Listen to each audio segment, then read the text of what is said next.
Hi everyone, welcome back to my channel. This is me Vidya from Millennial Mommyhood, and today I'm going to tell you how I made this 3D wall light, which is all done by myself. So let's get started. So over here I have this box of laptop, and it was kind of waste, so I thought of using it. I just drew the clouds and just cut it out using a sharp knife. You can do any shape that you want. I wanted cloud, that's why I did that. And then I applied Favicon nicely, mainly towards the edges so that it's stuck properly. And then I did this on both the clouds, and then I placed it on a white chart paper.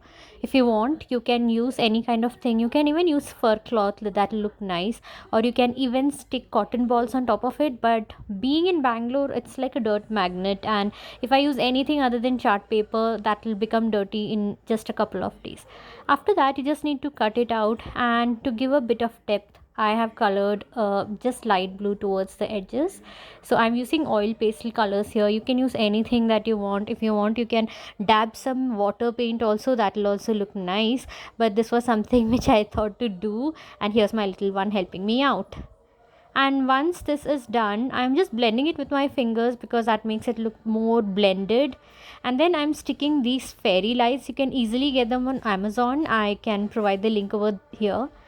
And then I've stuck it to the wall by using velcro dot stickers. You can use any method, since the battery portion of the lights were a little thick, and that is why it is looking a little bit embossed. If you want, you can add maybe a wooden cube or something at the back to give it a little bit more height. That's it guys, hope it was useful.